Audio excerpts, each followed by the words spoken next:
అయితే మనకి ఇప్పటిదాకా గురుదేవుడు గారు ఆత్మ ప్రబోధాన్ని చక్కగా అందించారు.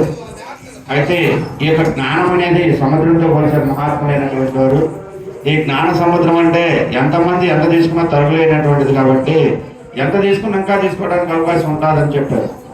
అయితే మీరు శ్రద్ధగా మరి యొక్క కార్యక్రమంలో రోజు ఒక ఎత్తైతే ఈరోజు కార్యక్రమం నిమిత్తంగా మనం అందరూ కలుసుకోవడం జరిగిందని చెప్పారు. ఈ యొక్క 12 నెలల కాలంలో అన్నిటికంటే ఉత్తమమైనటువంటిది ఈ కార్తీక మాసంలో మన పెద్దలు అన్ని చెప్పారు. ఈ యొక్క కార్తీక మాసంలో మనం ఏది చేసినా రెట్టింపు అవుతారని చెప్పారు మహాత్ములు. దానం చేసుకున్నా, పుణ్యం చేసుకున్నా, పాపం చేసుకున్నా కానీ రెట్టింపు అవుతారని చెప్పారు. అందుకని ఈ యొక్క 12 నెలల కాలంలో మనం ఏదైతే చేసుకుంటామో ఈ నెలలో చేసుకున్న దానికి డబలుగా మనకి వస్తుందని మహాత్ములు అందించారు.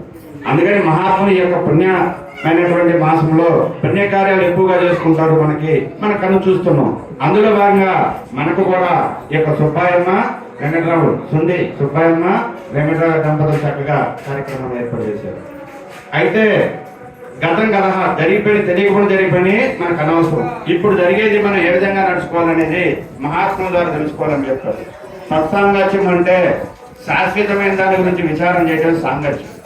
ఈ ప్రపంచంలో సాంగత్యం అంటే సంఘాలు చాలా ఉన్నాయి, అనేక రకాలుగా ఉన్నాయి. అయితే భక్త సంఘము భక్తుల్లో కలగటం ఒక అదృష్టంగా మన మహాత్ములైనటువంటి వారు అందించారు. మనకి ఆత్మలింగ సర్పంలో చెప్తారు, విద్య చేత చెట్టు వెలగిన రీతిగా కర్మ చేత జన్మ కలుగుచుండను. విద్య చేత చెట్టు వెలచిన రీతిగా కర్మ చేత జన్మ కలుగుచుండను.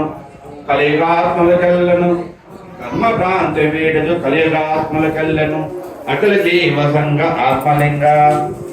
అంటే ఈ ప్రపంచంలో విద్య చేతనే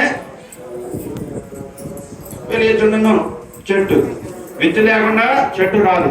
మనకి ఎండాకాలం భూమిలో విత్తనాలు ఉంటే ఉండవా, కానీ ఒకటి కూడా కనపడదు.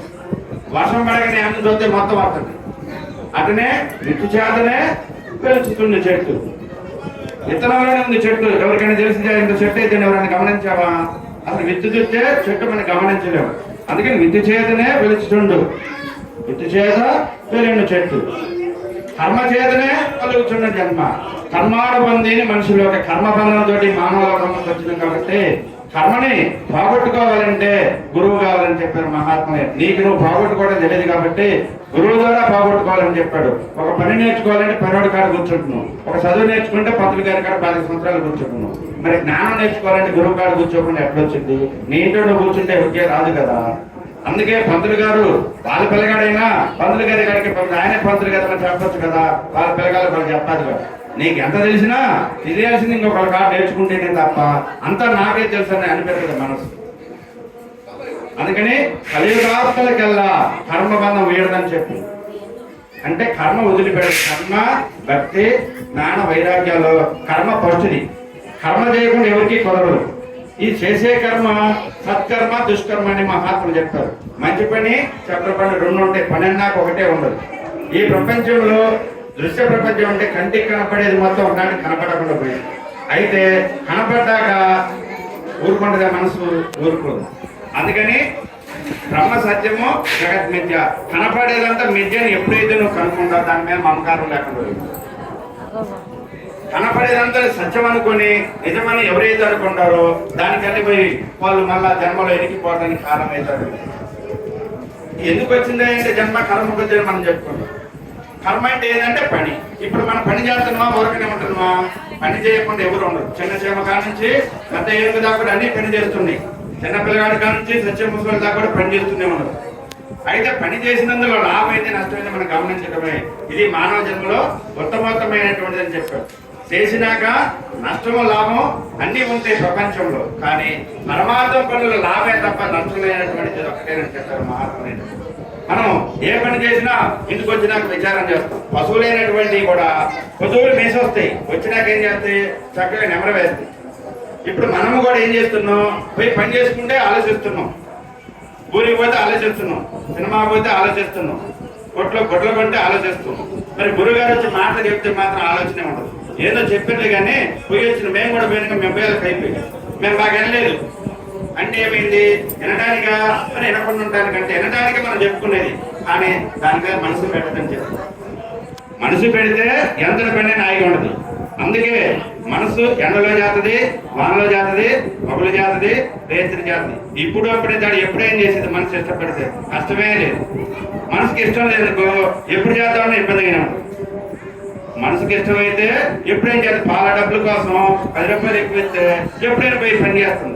రైతులు నైట్ డ్యూటీ చేసే వాళ్ళు ఉన్నారు, ఒకరు చేసే పాచి పని చేసే వాళ్ళ కాడ నుంచి ఫ్యాక్టరీలో చేసే వాళ్ళ దాకా అందరూ పని చేస్తున్నారు.